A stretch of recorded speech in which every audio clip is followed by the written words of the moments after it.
Oke, selamat berjumpa bersama kami. Saya Yohanes Dwi Putra. Hari ini adalah pertemuan pertama kita di kelas online, marketing online, khususnya marketplace. Kita akan membahas dalam beberapa pertemuan ke depan. Kita akan membahas awal sampai dengan hal-hal yang berkaitan dengan marketing online, terutama di marketplace. Nah, hari ini kita akan bahas tentang bagaimana kita bisa menerobos pasar online dan memulainya sehingga kita tidak kalah dengan orang-orang lainnya atau dengan kompetitor-kompetitor yang lainnya. Baik, mari kita mulai.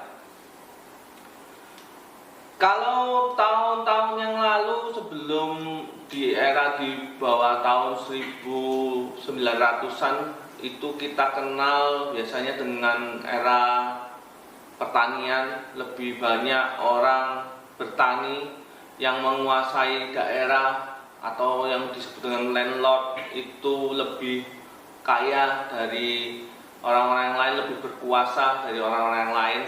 Nah, setelah itu kita kenal masa itu mulai turun, kita kenal dengan era industrialisasi dengan munculnya berbagai pabrik-pabrik, mesin-mesin baru mulai muncul, dan juga setelah itu kita kenal dengan masa sistem informasi atau informasi dengan munculnya komputer dan juga peralatan-peralatan yang dikomputerisasi. Sekarang perkembangannya sangat luar biasa, biasanya kita sebut dengan era informasi. Nah, era informasi begitu cepat perkembangannya sampai kita mengenal alat-alat yang lebih sederhana tapi memiliki fungsi yang luar biasa, seperti handphone. Kalau handphone dulu cuman untuk nelpon, harganya juga sangat mahal, tapi sekarang handphone harganya terjangkau dengan fasilitas internet yang bisa dikonekkan dengan internet, bisa kemanapun, bisa untuk pembayaran sebagai alat untuk pembayaran, tinggal scan, terus bisa untuk memonitor, misalnya video, membuat video, foto, dan lain sebagainya. Begitu juga dalam pemasaran. Kalau dulu pemasaran kita kenal hanya dengan pemasaran door to door, berkembang lagi menjadi pemasaran-pemasaran yang offline lainnya. Nah, sekarang kita kenal dengan pemasaran online. Nah, pemasaran online sangat luar biasa sekali perkembangannya, apalagi saat ini, saat orang tidak batasi untuk bertemu, untuk menjelaskan, maka pemasaran online ini sangat penting sekali untuk mengembangkan bisnis kita. Permasalahan adalah buat kita semua yang mungkin baru mulai bisnis ataupun yang sudah punya bisnis, bagaimana cara memulainya? Mulai dari mana dulu? Nah, kita paling tidak ada tiga pemasaran online yang sekarang ini bisa dijalankan ya, melalui website. Kita punya website sendiri, kita membangun website sendiri. Yang kedua adalah melalui pasar online ataupun marketplace, yang bisa kita sebut marketplace. Juga banyak sekali marketplace yang ada sekarang. Juga kita bisa melalui media sosial. Nah, apapun yang kita lakukan, kita harus pelajarin dengan benar dan baik, dan kita manfaatkan. Yang penting kita praktekkan. Nah, kali ini kita akan belajar tentang pemasaran online marketplace, khususnya di Bukalapak. Kita coba bahas satu persatu. Kalau website, kita perlu hosting dan domain. Nah, perlu iuran per tahunnya. Ya, per tahunnya kita perlu bayar untuk hosting dan domainnya supaya hosting dan domainnya tetap nyala, tetap menjadi hak kita untuk menggunakannya. Kita perlu desain juga, tapi jangan khawatir, sekarang website ada yang instan juga, ada yang free juga desainnya. Tinggal kita masukkan kira-kira bahan-bahan apa aja yang kita perlukan untuk kita promosikan. Nah, kita bisa masukkan di situ. Yang kedua, kita masuk ke dalam pasar online atau marketplace. Marketplace banyak sekali macamnya. Salah satunya adalah dari Bukalapak. Di Bukalapak marketplace itu pendaftarannya tidak membayar, free. Pada dasarnya semua marketplace mungkin yang sekarang ada itu free, tidak membayar, ya. Tetapi perlu juga dipelajarin karena kompetisi yang semakin kencang juga. Yang ketiga, dengan media sosial seperti Facebook, Instagram, dan lain sebagainya, kita bisa berpromosi lewat itu. Nah, dari ketiganya ini mana yang kita bisa lakukan dulu? Mau mengerjakan tiga-tiganya akan baik sekali, tapi tentunya juga perlu source atau persiapan yang lebih matang. Kalau misalnya mau memulai dulu, mungkin kalau sudah punya Instagram, silakan mulai dengan Instagram dan mulai dengan Facebook yang sudah banyak pengikutnya atau penggunanya. Yang media sosial yang sekarang mungkin paling banyak penggunanya ya, 2 media sosial itu. Nah, itu bisa mulai dari situ. Nah, kalau itu sudah mulai, mau lebih lagi, kita masuk ke marketplace. Nah, di marketplace tinggal daftar aja. Syaratnya cuma email dan nomor handphone. Nah, pendaftaran gratis, tidak dipungut biaya, tinggal kita menyediakan foto-fotonya. Nah, kalau kita lihat, kenapa kok kita memilih marketplace? Salah satunya adalah marketplace punya pasarnya sendiri. Kita tidak perlu mencari pasar lagi. Kita mempromosikan di marketplace itu. Saya di Bukalapak. Ya, kita promosikan aja di Bukalapak. Barang kita semuanya, foto, video kita masukkan juga, judulnya semuanya kita masukkan, deskripsinya juga harus jelas, sehingga orang yang melihat, yang mencari, yang masuk ke Bukalapak, yang punya akun Bukalapak, dia akan mencari barang yang mungkin dia perlukan.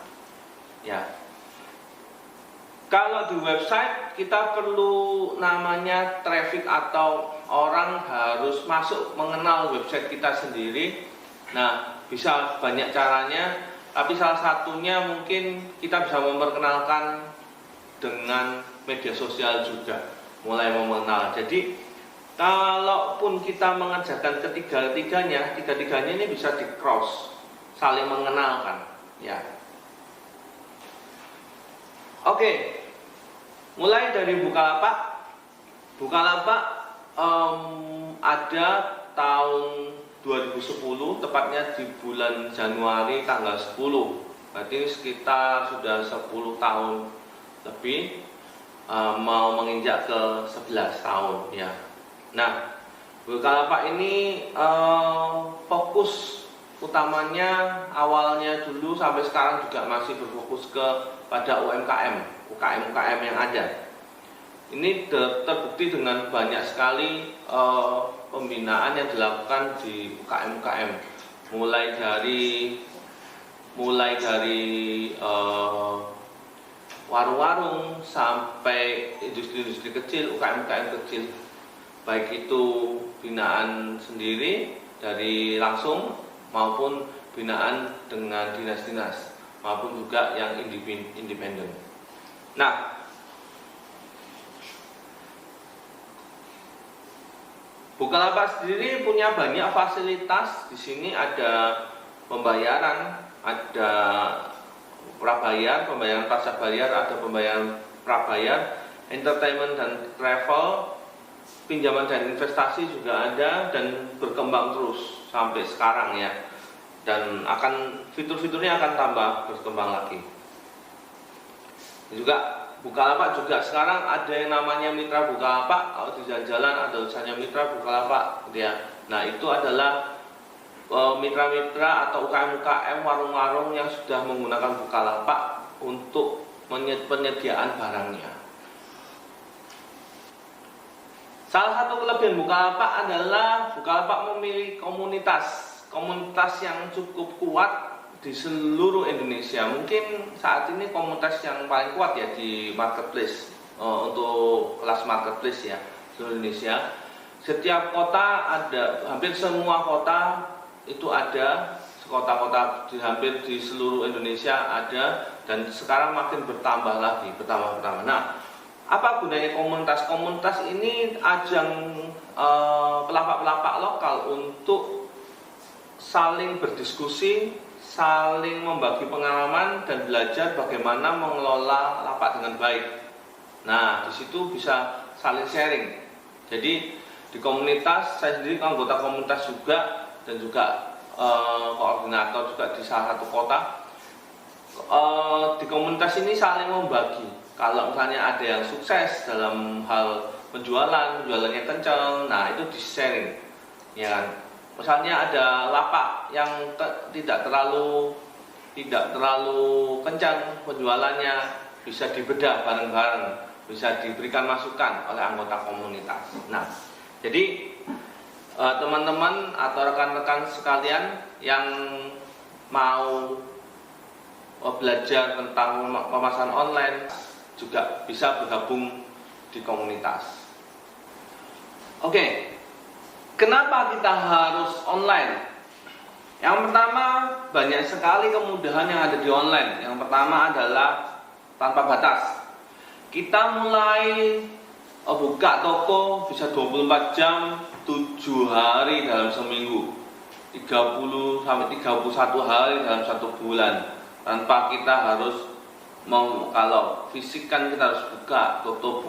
Kalau di online kita tinggal membuka aplikasi kita cek setiap harinya atau 1 hari beberapa kali, sehingga kita bisa buka 24 jam.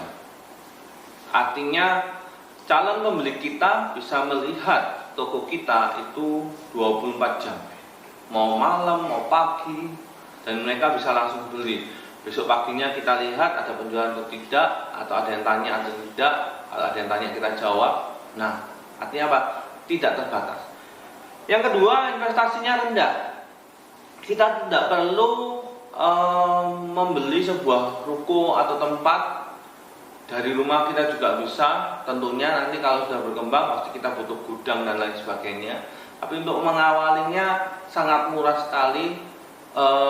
Butuh handphone atau Android atau smartphone ataupun iPhone, ya, apa yang bisa kita gunakan untuk online dan juga tentunya internet, ya. Investasinya sangat rendah karena menggunakan smartphone aja. Nah, yang ketiga, barang yang kita jual itu bisa dengan cepat. Kita langsung upload, kita langsung jual. Ya, kita bisa langsung promosikan. Misalnya kita menggunakan media sosial, kita bisa tautkan linknya media sosial kita ke link Bukalapak. Langsung orang akan lihat. Yang keempat, pengiriman nggak usah bingung, karena pengiriman sudah terhubung dengan berbagai jasa-jasa pengiriman yang sekarang sangat banyak jumlahnya dan memberikan kemudahan-kemudahan buat kita sebagai pelapak yang akan berjualan. Layanan pick up juga biasanya juga diberikan untuk beberapa ekspedisi yang ada saat ini, karena mereka harus saling berkompetisi dengan yang lainnya. Jadi tentang pengiriman sudah mudah sekali saat ini. Selanjutnya ada promo-promo yang akan dilakukan di marketplace, di Bukalapak selalu ada promo, apakah promo gratis ongkir atau subsidi ongkir, ataupun ada promo cashback dan lain sebagainya, sehingga apa? Kita bisa manfaatkan untuk kita dapat menjual barang kita dengan lebih ramai lagi. Nah, yang penting adalah Bukalapak memiliki market atau pasar yang besar. Jadi artinya mereka sudah punya pasar yang bagaimana caranya kita menggait beberapa pasar mereka untuk membeli di lapak kita. Nah, nanti dalam pertemuan-pertemuan berikutnya kita akan bahas. Setelah kita membuat, kita buat, setelah itu bagaimana? Yang pertama, kita harus menyediakan produk. Produk itu kalau yang produksi, oke, kita sudah punya produk. Yang kedua, kalau yang belum punya produksi atau yang belum produksi, kita bisa mengambil dari produksi teman kita atau dari pabrik yang lain. Yang ketiga, kalau misalnya kita memang belum memiliki modal yang cukup besar untuk membeli, maka kita bisa meminjam atau memotret aja, kita jualkan di lapak kita. Kalau ada yang beli, baru kita belikan. Jadi kita nggak stok, ya. Jadi kita membeli kalau lapak kita sudah ada yang ada barang yang terjual di lapak kita. Yang kedua, bagaimana kita mengelolanya? Yang kedua adalah penting sekali tampilan dalam kita menjual barang kita. Apa aja itu? Yang pertama tentunya nama, judul barang harus betul, ya. Harus betul artinya dari sisi pelanggan. Pelanggan cari apa? Nah, pelanggan cari apa? Misalnya sambal ini juga kita perusahaan juga harus benar, kita sasaran ke siapa, apakah menggunakan sambal atau menggunakan sambal. Kalau mungkin kita mau masuk ke dalam suatu pasar tertentu, maka kita harus tahu bahasanya dia. Misalnya kita mau masuk dalam spare part, misalnya kita mau masuk ke reseller, nah apa nih istilahnya, misalnya kampas, rem, apa, mungkin ada istilah lainnya dan lain sebagainya. Nah, ini kita harus tahu. Nah, itu judul. Yang kedua adalah foto. Foto harus menarik, harus jelas, tapi tidak mengada-ngada. Kenapa? Sekarang pembeli-pembeli ini sangat luar biasa, ya, kritisnya. Kenapa? Biasanya saya seringkali dapat chat minta real pitch-nya, real gambarnya, padahal ya yang sudah kalau gambar yang terlalu bagus juga ditanyain real pic-nya gitu kan. Artinya apa? Pelanggan kepingin tahu bener nggak sih stoknya ada, bener nggak sih ini memang punya barangnya, ya seperti itu. Nah, yang ketiga adalah deskripsinya, deskripsi barangnya.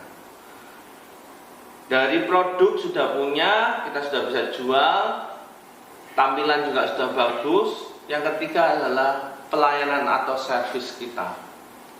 Servis ini termasuk di dalamnya adalah fast response saat menjawab chatting. Ada yang tanya, kita jawab. Kalau misalnya akan sangat berbeda, ada yang tanya saat ini, jawabnya baru besok atau lusa. Kalau kadang-kadang kebanyakan orang ini mencari barang, pingin cepat dapat, cepat beli, sudah tinggal nunggu barangnya. Nah, ini yang harus kita cermati lagi, harus kita jagai. Jadi servis termasuk pelayanan, kata-kata, mungkin waktu pengirimannya cepat juga, waktu packingnya bagus, packingnya itu termasuk di dalamnya semua bagian pelayanan atau servis. Oke, sampai di sini dulu pertemuan kita yang pertama. Kita akan melanjutkan lagi di pertemuan kedua dengan membuat akun. Yang perlu kita persiapkan adalah email, nomor handphone, dan juga KTP. Ya, nanti untuk verifikasi. Jadi itu dulu. Silahkan dipersiapkan sampai di pertemuan selanjutnya. Sampai jumpa.